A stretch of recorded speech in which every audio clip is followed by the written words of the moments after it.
Hello friends, welcome to my YouTube channel. आज हम करेंगे आपकी क्लास 7 की जो न्यू एनसीईआरटी की बुक है उसका चैप्टर नंबर 1 इंटीजर्स का इंट्रोडक्शन।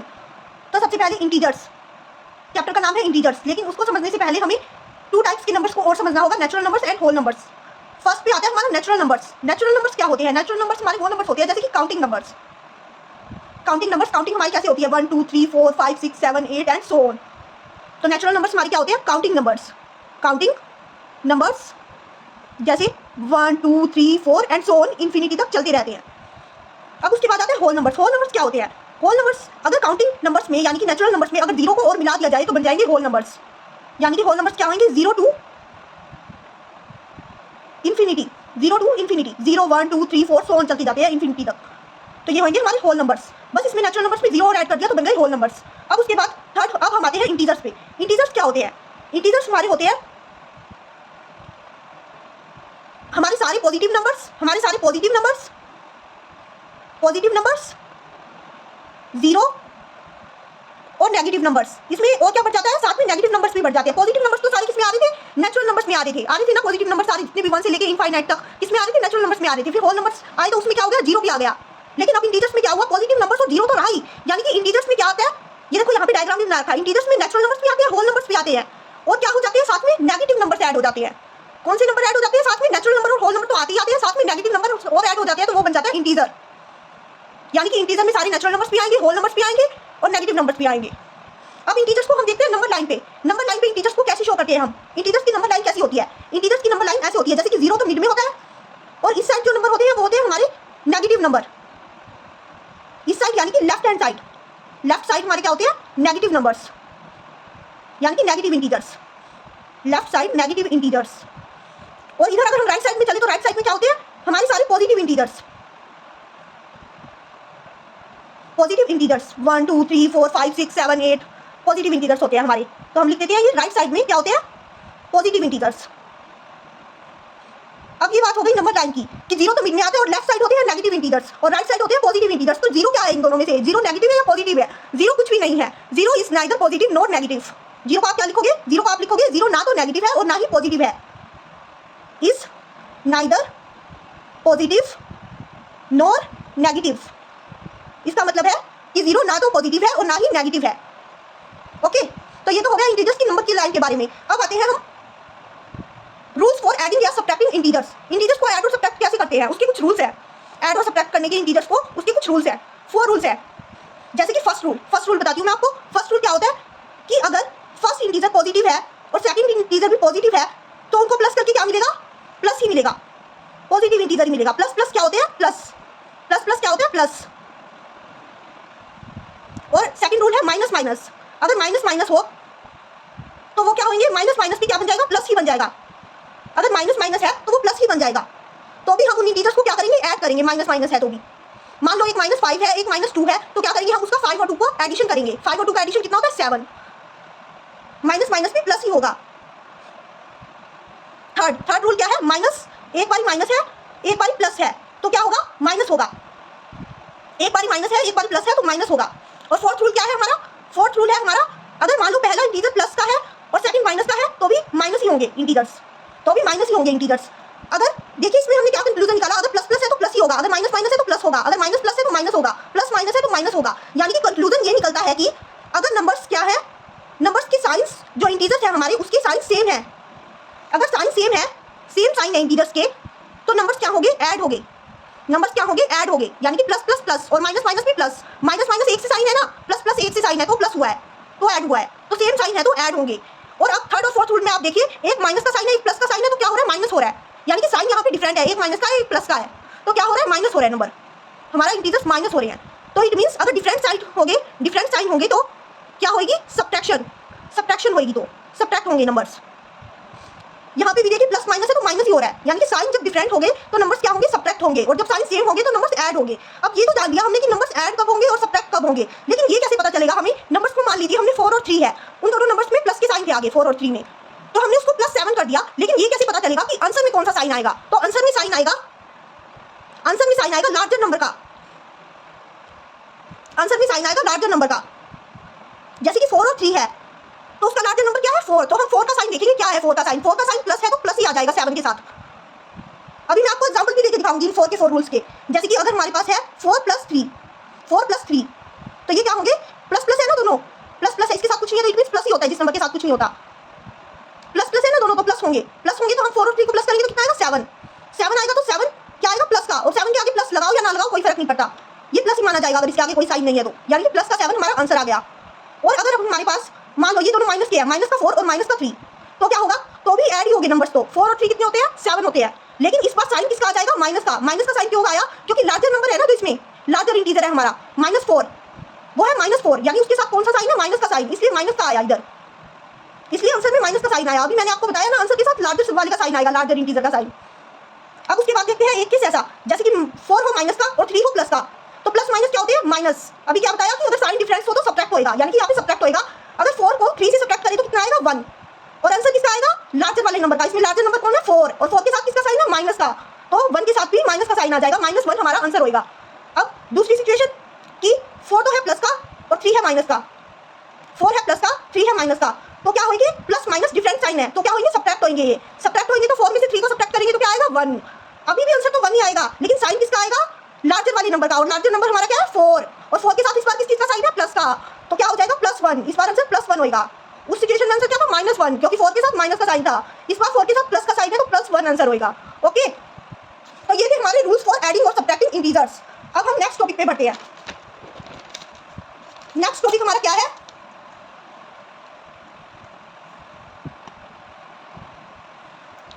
नेक्स्ट टॉपिक हमारा है कि addition of integers on number line. Number line पे इंटीजर्स का एडिशन किस तरह से करते हैं नंबर लाइन पे। ये देखो मैंने एक नंबर लाइन बना रखी है, जैसे मैंने आपको बताई थी ना, मिड में 0 होता है और इस side left side negative number होते हैं और राइट साइड पॉजिटिव नंबर होते हैं, एक नंबर लाइन बना रखी है। अब इस पे हमें एडिशन करते हैं 2 और 5 का। वैसे तो हमें पता है 2 और 5 7 होते हैं, अगर आपको नंबर लाइन पे एडिशन करना आ जाए तो किस तरह से करेंगे वो बता रही हूँ मैं इसमें। तो इसमें जो पहला इंटीजर है उससे स्टार्ट करेंगे। पहला इंटीजर हमारा क्या है 2 से स्टार्ट करेंगे हम, 2 से स्टार्ट करेंगे। और जो सेकंड इंटीजर है हमारा 5, उतने स्टेप्स हम चलेंगे, उतने स्टेप्स हम किस साइड चलेंगे, राइट साइड में चलेंगे, राइट साइड में मूव होंगे, उतने स्टेप्स राइट साइड में मूव होंगे। प्लस में हम हमेशा राइट साइड में मूव होते हैं, तो राइट साइड में कितने स्टेप्स का मूव लेंगे, 5 स्टेप्स का, क्योंकि हमारा सेकंड इंटीजर क्या है 5। 1 2 3 4 5, तो हम किस नंबर पे रीच हुए, 7 नंबर पे। तो इट मींस 2 और 5 क्या होते हैं 7, 2 और 5 क्या होते हैं 7। तो अब आपको ये पता चल गया कि प्लस में हमें क्या करना है, राइट साइड जंप लेने हैं। हमें उस नंबर से स्टार्ट करना है जो हमारा फर्स्ट इंटीजर है, और फिर उसके बाद हमें क्या करना है, राइट साइड में उतने जंप लेने हैं जितना हमारा सेकंड इंटीजर है, तो फिर हमारा आंसर आ जाएगा। राइट साइड मूव करते हैं हमेशा, प्लस में राइट साइड मूव करेंगे। एक और सम देख लेते हैं, कई बार सम इस तरीके से आ जाता है, ऐसे सीधा नहीं आता 2 + 5 7, 2 + 5 ऐसे सीधा नहीं देंगे आपको बोल देंगे 3 more than -1। ये मैंने एग्जांपल दिया था 3 more than -1, मोर देन बोल देंगे। मोर देन जब भी बोला जाए तो क्या समझोगे आप, उसका मतलब प्लस ही समझोगे, यानी कि ये क्या बोल रहा है, +3 - 1, +3 - 1, इसका मतलब क्या है, +3 और -1, इसका मतलब ये है +3 और -1। तो अब आप क्या करोगे, छोटा कौन सा है इसमें से, +3 और -1 में से -1 छोटा है, माइनस वाला छोटा होता है ना हमेशा, पॉजिटिव वाले तो सारे बड़ी होते हैं। -1 से स्टार्ट करोगे, -1 से स्टार्ट करोगे, ये रहा -1, इस -1 से स्टार्ट करोगे और 3 स्टेप्स मूव करोगे। कहां पर, अभी मैंने आपको बताया कि एडिशन में कहां पर मूव करते हैं, किस साइड मूव करते हैं एडिशन में, right side. Yes, right side move करते हैं एडिशन में। राइट साइड मूव करेंगे तो कितने स्टेप्स मूव करेंगे, 3, क्योंकि क्या है 3 मोर देन है, तो 3 स्टेप्स मूव करेंगे, 1 2 एंड 3। तो हम किस नंबर पे रीच हुए, 2 नंबर पे, +2 पे रीच हुए, तो इसका आंसर क्या आएगा, +2 आएगा इसका आंसर। ओके, तो अब हमने एडिशन ऑफ इंटीजर्स और नंबर लाइन देख लिया। अब हम देखते हैं सब्ट्रैक्शन कैसे करते हैं इंटीजर्स का नंबर लाइन पे। सब्ट्रैक्शंस देखते हैं। देखिए मैंने एक नंबर लाइन पहले से ड्रॉ कर रखी है, उसमें मिड में 0 है और लेफ्ट हैंड साइड पे नेगेटिव नंबर्स है और राइट हैंड साइड पे पॉजिटिव नंबर्स है। तो कैसे करेंगे, फर्स्ट इंटीजर जो है उसी से स्टार्ट करेंगे हम। फर्स्ट इंटीजर हमारा क्या है 7 से स्टार्ट करेंगे, 7 ये रहा, देखिए 7 से स्टार्ट करेंगे और क्या करेंगे, 5 दे रखा है, 7 - 5 दे रखा है, तो हमारा सेकंड इंटीजर क्या है 5, तो 5 स्टेप्स मूव करेंगे हम। लेकिन इस बार हम क्या करेंगे, लेफ्ट हैंड साइड में मूव करेंगे। एडिशन में तो हमने क्या किया था, राइट हैंड साइड में मूव किया था, और सब्ट्रैक्शन में हम क्या करेंगे, लेफ्ट हैंड साइड में मूव करेंगे। तो चलिए करते हैं 5 स्टेप्स मूव, 1 2 3 4 5। तो हम किस नंबर पे रीच हुए, 2 नंबर पे रीच हुए, तो इसका मतलब 7 - 5 क्या होता है 2। ओके, तो हम इधर लिख देते हैं लेफ्ट साइड मूव।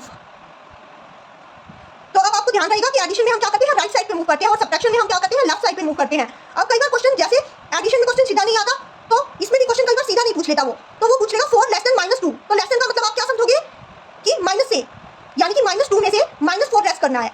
इसका क्या मतलब है, -2 लेस -4, इसका ये मतलब है। इसका क्या मतलब हुआ, -2 -4, ये कितना आएगा। अब वैसे तो हम निकाल सकते हैं, लेकिन नंबर लाइन पे देखना है हमें, तो नंबर लाइन पे हम क्या करेंगे, -2 से स्टार्ट करेंगे, -2 से। तो -2 से हम स्टार्ट करेंगे इसको, -2 कहाँ है, ये रहा -2, ये रहा -2 इधर है, तो -2 से स्टार्ट करेंगे और सब्ट्रैक्शन में अभी बताया किस साइड मूव करते हैं, लेफ्ट साइड मूव करते हैं, तो लेफ्ट साइड मूव करेंगे 1 2 3 एंड 4 स्टेप्स मूव करेंगे, क्योंकि 4 रखा है ना -4। तो हम किस नंबर पे रीच हुए, -6 पे, -6 नंबर पे रीच हुए, तो हमारा आंसर क्या आएगा इसका, -6 -6 होते हैं, -2 -4 कितने होते हैं, -6। ओके, तो अब आते हैं नेक्स्ट टॉपिक पे। नेक्स्ट टॉपिक हमारा क्या है, अब आते हैं नेक्स्ट टॉपिक पे। नेक्स्ट टॉपिक हमारा क्या है, properties of addition of integers. Integers का एडिशन करने की क्या क्या प्रॉपर्टीज है। नंबर 1 पे आती है क्लोजर प्रॉपर्टी। अब ये क्लोजर प्रॉपर्टी क्या कहती है, क्लोजर प्रॉपर्टी कहती है कि अगर हमारे पास इंटीजर्स हैं, अगर हमारे पास 2 इंटीजर्स हैं ए और बी, मान लीजिए ए और बी 2 इंटीजर्स है, तो उनका जो रिजल्ट आएगा ना, यानी कि a + b जो आएगा वो भी एक इंटीजर होना चाहिए। क्लोजर प्रॉपर्टी कहती है कि अगर हमारे पास 2 इंटीजर्स है, मान लो a और b है वो इंटीजर्स, तो उनका रिजल्ट भी एक इंटीजर ही आना चाहिए, यानी कि a + b जो आएगा वो भी एक इंटीजर होना चाहिए। 2 इंटीजर्स a एंड b, तो a + b भी क्या होगा, ऑल्सो इंटीजर। इसका मैं आपको एग्जांपल लेके समझाती हूँ। एग्जांपल जैसे कि आपके पास 2 इंटीजर्स है, एक है 27, एक है 23। अगर आप उन दोनों को प्लस करते हैं तो क्या आएगा आंसर, 7 और 3 10, 2 2 4 और 1 5, 50 आंसर आएगा। तो क्या 50 एक इंटीजर है, यस 50 एक इंटीजर है, 50 एक इंटीजर है। तो यही क्लोजर प्रॉपर्टी कहती है कि a + b जो आएगा, यानी कि जो सम आएगा 2 इंटीजर्स का, रिजल्ट जो आएगा वो भी एक इंटीजर होना चाहिए, तभी क्लोजर प्रॉपर्टी एप्लीकेबल होगी। इट मींस एडिशन पे क्लोजर प्रॉपर्टी क्या है, एप्लीकेबल है। एप्लीकेबल लिखेंगे हम यहाँ पे, एप्लीकेबल है। अब नेक्स्ट प्रॉपर्टी क्या आती है, नेक्स्ट प्रॉपर्टी आती है कम्यूटेटिव प्रॉपर्टी।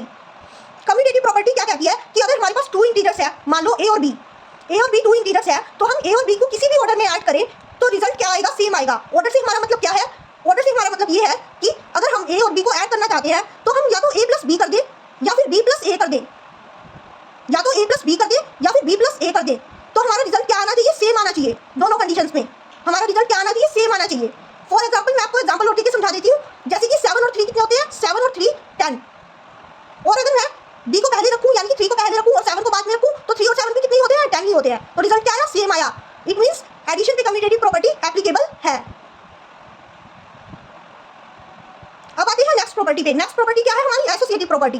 एसोसिएटिव प्रॉपर्टी क्या कहती है, अगर हमारे पास कोई 3 इंटीजर्स है, 3 integers for example a b और c, अगर 3 इंटीजर्स है तो उनको अगर हम किसी भी ग्रुप में ऐड करें तो क्या आएगा, result will be same. Result क्या होगा, सेम होगा।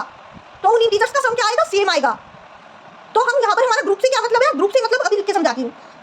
अगर 3 इंटीजर है a + b + c, इनको ऐड करना है तो ग्रुपिंग कर ले, हम पहले a + b को ऐड कर ले और फिर बाद में जो आंसर आएगा उसमें c को ऐड कर दे, या फिर ऐसे कर ले कि a + b + c, यानी कि b + c का ग्रुप बना ले और जो आंसर आएगा उसमें a को ऐड कर दे, उसमें a को ऐड कर दे, तो रिजल्ट दोनों का क्या आना चाहिए, सेम आना चाहिए। रिजल्ट पे इससे कोई इफेक्ट नहीं पड़ना चाहिए। एसोसिएटिव प्रॉपर्टी ये कहती है रिजल्ट क्या आना चाहिए, सेम होना चाहिए। तो हम करके देख लेते हैं कोई एग्जांपल लेके, जैसे कि फॉर एग्जांपल मुझे 4 3 और 2 को ऐड करना है, 4 + 3 + 2 करना है, तो मैं क्या करती हूँ, पहले 4 + 3 का ग्रुप बना लेती हूँ। 4 + 3 का ग्रुप बनाऊंगी तो क्या आएगा मेरे पास, 7 + 2 कितने होते हैं, 9। अब हम दूसरी कंडीशन पे चलते हैं। दूसरी कंडीशन हमारी क्या है कि अगर मैं 4 + 3 + 2 करना है मुझे, तो मैं 3 + 2 को पहले ग्रुप बना लेती हूँ और 4 फिर उसमें प्लस कर देती हूँ। 3 और 2 कितने होते हैं, 5 और 4 कितने होते हैं, 9। फिर भी आंसर 9 ही आया। इट मींस ये एसोसिएटिव प्रॉपर्टी क्या करती है, वर्क करती है। एडिशन में एसोसिएटिव प्रॉपर्टी वर्क करती है, रिजल्ट विल बी सेम, क्योंकि एसोसिएटिव प्रॉपर्टी यही तो कहती है कि किसी भी ग्रुप में ऐड करो 3 इंटीजर्स को तो रिजल्ट सेम आना चाहिए, और हमारा रिजल्ट सेम आ रहा है। It means associative property applicable है एडिशन पे, एप्लीकेबल। अब आगे आता है एक एडिटिव आइडेंटिटी आता है। एडिटिव आइडेंटिटी हमारा क्या होता है कि अगर मैं किसी भी नंबर में 0 को ऐड करूं, अगर मैं किसी भी नंबर में 0 को ऐड करूं, तो यानी कि किसी भी इंटीजर में अगर मैं 0 को ऐड करूं तो क्या होगा, दोबारा मेरे को वही सेम इंटीजर मिलेगा। अगर मैं 0 में किसी भी इंटीजर को ऐड करती हूं, 0 में a कोई इंटीजर है, मान लो 0 में a इंटीजर को ऐड करती हूं, तो वी गेट सेम इंटीजर, यानी a ही मिलेगा मेरे को दोबारा। और अगर मैं किसी इंटीजर में 0 को ऐड करूं तो मुझे a ही मिलेगा, वो चाहे मैं पहले 0 को ऐड करूं चाहे बाद में 0 को ऐड करूं, तो मुझे क्या मिलेगा, सेम इंटीजर मिलेगा। एग्जाम्पल जैसे कि अगर 0 + 9 करूं तो मुझे 9 ही मिलेगा, और अगर 9 + 0 करूं फिर भी मुझे 9 ही मिलेगा। तो वही सेम इंटीजर मिला ना हमें जिसमें हमने 0 को ऐड किया। तो इसका मतलब एडिटिव आइडेंटिटी का मतलब है कि अगर हम किसी भी इंटीजर में 0 को ऐड करते हैं तो हमें रिटर्न में रिजल्ट में क्या मिल जाता है, वही इंटीजर वापस मिल जाता है रिजल्ट में। ओके, तो अब नेक्स्ट टॉपिक की बात करते हैं। नेक्स्ट टॉपिक क्या है हमारा, properties of subtraction of integer. Integers को सब्ट्रैक्ट करने की क्या क्या प्रॉपर्टीज है, पहली तो वही सेम है, क्लोजर प्रॉपर्टी। क्लोजर प्रॉपर्टी अभी बताया आपको क्या कहती है कि अगर हमारे पास 2 नंबर है a और b, तो अगर मैं उनको सब्ट्रैक्ट करती हूँ यानी कि a - b करती हूँ, तो वो भी a - b होगा ना, जो वो भी क्या होना चाहिए, a - b का रिजल्ट भी इंटीजर होना चाहिए। अगर मेरे पास मान लो 2 इंटीजर्स है a और b, तो a - b also integer. Integer. Example देके बताती हूँ। For example 27 and 23। 27 में से अगर 23 को माइनस करूँ तो क्या आएगा? 4 आएगा। 4 आएगा तो 4 क्या इंटीजर है? Yes, 4 is also a integer. 4 is also a integer. तो 4 इंटीजर है तो क्या होगा? इट मीन्स क्लोजर प्रॉपर्टी क्या करती है? सब्ट्रैक्शन पे भी एप्लीकेबल है। क्लोजर प्रॉपर्टी एप्लीकेबल है सब्ट्रैक्शन पे। अब हम नेक्स्ट देखते हैं। हमारी नेक्स्ट है कम्यूटेटिव प्रॉपर्टी। कम्यूटेटिव प्रॉपर्टी क्या कहती है? कम्यूटेटिव प्रॉपर्टी ये कहती है कि अगर हमारे पास कोई दो इंटीजर्स हैं, ए और बी कोई दो इंटीजर्स हैं, तो मैं उसको किसी भी ऑर्डर में सब्ट्रैक्ट करूं तो रिजल्ट क्या आना चाहिए? सेम आना चाहिए। तो हम चेक करके देख लेते हैं रिजल्ट हमारा सेम आता है या नहीं आता। ए और बी हमारा दो इंटीजर है हमारे पास, यानी कि मेरा कहने का मतलब क्या है कि ए और बी दो इंटीजर्स है। अगर मैं ए माइनस बी करूं तो भी रिजल्ट वही आए, अगर मैं बी माइनस ए करूं तो भी रिजल्ट सेम आए। तो अब हम एग्जांपल लेके चेक करके देख लेते हैं। अगर मैं ए माइनस बी करूं, ए मान लो मेरा है 4, बी है मेरा 3, ए माइनस बी करूंगी तो 4 माइनस 3, तो रिजल्ट क्या आएगा? 1। तो रिजल्ट क्या आया? 1। और बी मेरा क्या है? 3, बी माइनस ए करूं अगर 3 माइनस 4 कर देती हूँ तो ये क्या है? 3 माइनस 4 प्लस माइनस की साइन है। प्लस माइनस क्या होता है? माइनस होता है। रूल्स में बताया था ना, प्लस माइनस माइनस होता है। प्लस माइनस माइनस होता है तो 4 में से 3 गई तो कितना आएगा? 1। लेकिन 1 किसका आएगा? इस बार 1 माइनस का आएगा। अभी बताया था ना पीछे रूल्स में क्या बताया था कि लार्जर नंबर का साइन आता है हमेशा आंसर के साथ, लार्जर नंबर का साइन। तो लार्जर नंबर इसमें कौन सा है? 4। तो आंसर के साथ माइनस आएगा, क्योंकि 4 के साथ माइनस है। तो इट मींस क्या 1 और -1 सेम है? नहीं, 1 एक पॉजिटिव नंबर है और -1 एक नेगेटिव नंबर है, तो रिजल्ट नहीं सेम आया। रिजल्ट सेम नहीं आया तो it means commutative property subtraction पे एप्लीकेबल नहीं है, नॉट एप्लीकेबल।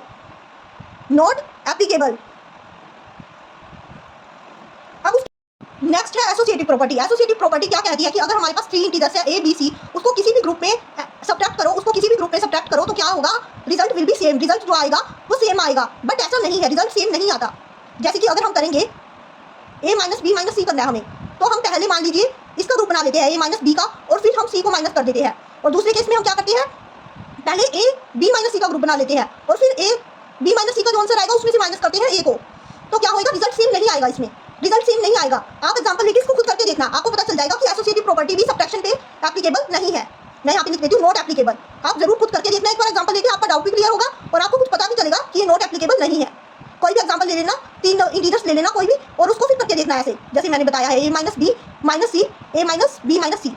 ओके, तो अब आते हैं हम नेक्स्ट टॉपिक पे, properties of multiplication of integers.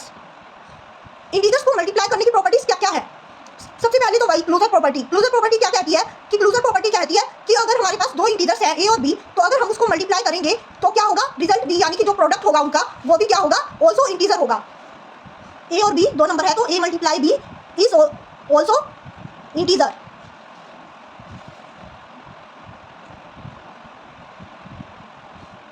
Integer होगा। फॉर एग्जांपल 7 इंटू 3, 7 और 3 दो इंटीजर से इनको मल्टीप्लाई करती हूँ तो मैं क्या आएगा? 21। और क्या 21 एक इंटीजर है? यस, 21 एक इंटीजर है। 21 is also integer. So closure property multiplication पे क्या है? एप्लीकेबल है मल्टीप्लिकेशन पे। अब देखते हैं कम्यूटेटिव प्रॉपर्टी। कम्यूटेटिव प्रॉपर्टी क्या कहती है? कम्यूटेटिव प्रॉपर्टी कहती है कि अगर हमारे पास कोई दो इंटीजर्स है ए और बी मान लो, तो हम इसको किसी भी ऑर्डर में मल्टीप्लाई करें तो रिजल्ट विल बी सेम। तो आंसर क्या आएगा? हमारा सेम आएगा। ए और बी कैसे? ए और बी दो इंटीजर्स है, या तो हम उसको ए मल्टीप्लाई बी कर ले या फिर बी मल्टीप्लाई ए कर ले, तो रिजल्ट हमारा क्या आएगा? सेम आएगा। ये कहती है कम्यूटेटिव प्रॉपर्टी। तो क्या कर लेते हैं रिजल्ट सेम आता है या नहीं? अगर आया तो एप्लीकेबल नहीं हो, एप्लीकेबल होगी, अगर नहीं आया तो नहीं होगी एप्लीकेबल। तो करके देखते हैं। 4 5 जा, 4 5 का क्या होता है? 20। और इसकी जगह अगर मैं बी को पहले ले लूँ यानी 5 को पहले ले लूँ और 4 को बाद में ले लूँ तो 5 4 जा भी 20 ही होता है। तो it means commutative property multiplication पे वर्क करती है, एप्लीकेबल है, एप्लीकेबल। अब उसके बाद आती है एसोसिएटिव प्रॉपर्टी। एसोसिएटिव प्रॉपर्टी क्या कहती है? अगर हमारे पास 3 इंटीजर्स है ए बी और सी, तो अगर मैं उनको किसी भी ग्रुप में मल्टीप्लाई करूं तो आंसर क्या आएगा? सेम आएगा। ग्रुप से यहाँ पर मेरा मतलब क्या है? ग्रुप से मेरा मतलब है अगर 3 इंटीजर्स है मान लो ए बी सी, इनको मल्टीप्लाई करना मुझे, तो पहले मैं क्या करती हूँ? ए मल्टीप्लाई बी कर देती हूँ और फिर जो आंसर आएगा उसको सी से मल्टीप्लाई कर देती हूँ। और दूसरा केस ये हो सकता है कि मैं क्या करती हूँ? बी मल्टीप्लाई सी कर देती हूँ और फिर बी मल्टीप्लाई सी का जो आंसर आएगा उसको ए से मल्टीप्लाई कर देती हूँ। तो दोनों केसेस में रिजल्ट क्या आना चाहिए? एसोसिएटिव प्रॉपर्टी के अकॉर्डिंग दोनों केसेस में रिजल्ट इक्वल आना चाहिए। तो हम चेक कर लेते हैं रिजल्ट इक्वल आता है या नहीं। एक एग्जांपल लेके, जैसे कि 5 4 एंड 3, ए को मैं ले रही हूँ 5, बी को ले रही हूँ 4 और सी को ले रही हूँ 3। ए इंटू बी यानी कि 5 इंटू 4 इंटू 3, तो 5 इंटू 4 क्या हो जाएगा? 20। और अब 20 इंटू 3 करूँगी तो क्या हो जाएगा? 60 हो गया। अब दूसरी केस में करके देखते हैं। दूसरे केस में क्या होता है? 5, ए क्या है हमारा? 5 मल्टीप्लाई बी हमारा क्या है? 4 और सी हमारा क्या है? 3। 4 3 का क्या होता है? 12। 4 3 का क्या होता है? 12 इंटू 5, 12 5 का क्या होता है? 60। तो आंसर हमारा क्या आया? इसका भी 60 आया, इसका भी 60 आया। यानी कि एसोसिएटिव प्रॉपर्टीज पे एप्लीकेबल है। अगर हमारे पास 3 इंटीजर्स है ए, बी और सी, तो हम उसको किसी भी ग्रुप में मल्टीप्लाई करें तो आंसर क्या आएगा? सेम आएगा। तो लिखेंगे एप्लीकेबल। एप्लीकेबल। अब आती है मल्टीप्लिकेटिव आइडेंटिटी। मल्टीप्लिकेटिव आइडेंटिटी क्या होती है कि अगर हम किसी भी इंटीजर को 1 से मल्टीप्लाई करते हैं, any integer multiply 1, any integer multiply with 1, तो हमें क्या मिलेगा? वही इंटीजर मिलेगा रिजल्ट में, वही same integer. Integer same, we get same integer in result. जैसे कि 9 × 1 करूं तो मैं क्या मिलेगा? मुझे 9 ही मिलेगा। तो इसी को कहते हैं मल्टीप्लिकेटिव आइडेंटिटी। ठीक है, अब हम आते हैं properties of division of integers पे कि अगर इंटीजर्स को डिवीजन करना है तो उसकी क्या प्रॉपर्टीज है। सबसे पहले नंबर पे आती है वही क्लोजर प्रॉपर्टी। क्लोजर प्रॉपर्टी क्या कहती है? क्लोजर प्रॉपर्टी ये कहती है कि अगर हम दो नंबर ए और बी को डिवाइड करें तो हमारा आंसर भी क्या आना चाहिए? एक इंटीजर आना चाहिए। क्या लेकिन एक्चुअली में ऐसा होता है? तो हमें चेक करना है कि क्या क्लोजर प्रॉपर्टी डिवीजन में वर्क करती है। ए और बी को अगर मैं डिवाइड करूं तो ए डिवाइड बी ऑल्सो इंटीजर, ये क्लोजर प्रॉपर्टी कहती है। लेकिन चेक करके देख लेते हैं। अगर मैं करूं ए को मैं ले लेती हूँ 5, बी को ले लेती हूँ 7, तो 5/7 ए डिवाइड बाई बी यानी 5/7। तो ये तो इंटीजर नहीं है। 5/7 तो एक फ्रैक्शनल नंबर है। फ्रैक्शनल नंबर है ना 5/7, इंटीजर तो नहीं हुआ। ये इंटीजर में तो आते ही नहीं फ्रैक्शनल नंबर, उसमें तो सिर्फ 0 पॉजिटिव नंबर और नेगेटिव नंबर आते हैं। तो ये फ्रैक्शनल नंबर है, इसलिए क्लोजर प्रॉपर्टी डिवीजन पे एप्लीकेबल नहीं है। डिवीजन पे not applicable, not applicable.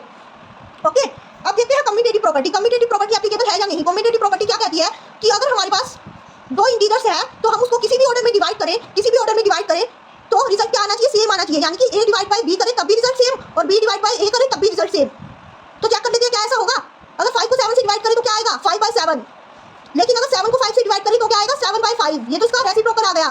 Reciprocal आ गया तो क्या होगा? इट मींस कम्यूटेटिव प्रॉपर्टी भी डिवीजन पे नॉट एप्लीकेबल। डिवीजन पे एप्लीकेबल नहीं है कम्यूटेटिव प्रॉपर्टी। नॉट एप्लीकेबल लिखते हैं यहाँ पे, not applicable. Commutative property division में भी एप्लीकेबल नहीं है। एसोसिएटिव प्रॉपर्टी, अब नेक्स्ट आती है एसोसिएटिव प्रॉपर्टी। एसोसिएटिव प्रॉपर्टी क्या कहती है कि अगर हमारे पास कोई 3 इंटीजर्स है, 3 इंटीजर्स है, तो हम उसको किसी भी ग्रुप में डिवाइड करें तो आंसर विल बी सेम, यानी कि result will be same, result same होगा। यानी कि अगर हम a divide by b divide by c करना है हमें, तो पहले ए डिवाइड बाई बी का ग्रुप बनाएं और फिर उसके आंसर को सी से डिवाइड करें, और या फिर बी डिवाइड बाई सी करके जो आंसर आएगा उसको ए से डिवाइड करें तो आंसर विल बी सेम। लेकिन ऐसा नहीं होता। आप एक एग्जांपल लेके खुद करके देखना, ऐसा नहीं होता। तो इट मींस एसोसिएटिव प्रॉपर्टी भी नॉट एप्लीकेबल। क्या नहीं है? एप्लीकेबल नहीं है डिवीजन पे, इट मींस। ओके, तो अब आता है डिवीजन में ही एक और चीज कि अगर हम इंटीजर को, एनी इंटीजर को 0 से डिवाइड करते हैं तो क्या आता है? अगर हम किसी भी इंटीजर को 0 से डिवाइड करेंगे तो वो आएगा नॉट डिफाइंड। नॉट डिफाइंड, तो वो क्या आएगा? Not defined. लेकिन अगर हम किसी भी इंटीजर को 1 से डिवाइड करेंगे तो हमें क्या मिलेगा? वही सेम इंटीजर जिससे भी हमने डिवाइड किया है। जैसे कि 9 से 1 को डिवाइड किया है हमने, तो 9 ही मिलेगा हमें। ओके, तो अब नेक्स्ट एंड लास्ट टॉपिक है आपका डिस्ट्रीब्यूटिव प्रॉपर्टी। डिस्ट्रीब्यूटिव प्रॉपर्टी क्या कहती है? डिस्ट्रीब्यूटिव प्रॉपर्टी में 2 होती है, एक तो मल्टीप्लिकेशन ओवर एडिशन, एक मल्टीप्लिकेशन ओवर सब्ट्रैक्शन। पहले पढ़ते हैं हम multiplication over addition. Multiplication over addition क्या है कि अगर हमारे पास a multiply b plus C है, a multiply b plus C है, तो इसका मतलब क्या होगा? a मल्टीप्लाई b से भी होगा और बीच में प्लस का साइन आ जाएगा और a c से भी मल्टीप्लाई होगा। a क्या होगा? b से भी मल्टीप्लाई होगा और a c से भी मल्टीप्लाई होगा और बीच में साइन क्या आ जाएगा? प्लस का। अब मल्टीप्लिकेशन ओवर सब्ट्रैक्शन का क्या मतलब है? मल्टीप्लिकेशन ओवर सब्ट्रैक्शन का मतलब है कि अगर हमारे पास a मल्टीप्लाई b माइनस सी है, a मल्टीप्लाई b माइनस सी है, तो क्या होगा? a b से भी मल्टीप्लाई होगा और a c से भी मल्टीप्लाई होगा। लेकिन साइन जो है हमारे पास वो होगा सब्ट्रैक्शन का, क्योंकि माइनस का साइन होगा। इस बार क्या है? b माइनस सी है, इसलिए साइन क्या होगा? माइनस का होगा। a into B minus a into C. Distributive property का मीन्स ये है कि डिस्ट्रीब्यूट कर देना। जो मल्टीप्लाई हो रहा है ना उसको डिस्ट्रीब्यूट कर देना। दोनों में डिस्ट्रीब्यूट कर दिया। जो b प्लस सी है ना और a है, a को दोनों से मल्टीप्लाई कर दिया, b से भी मल्टीप्लाई कर दिया, c से भी मल्टीप्लाई कर दिया, यानी a को डिस्ट्रीब्यूट कर दिया दोनों में। ओके, तो ये था हमारा चैप्टर 1 का इंट्रोडक्शन वीडियो। ओके।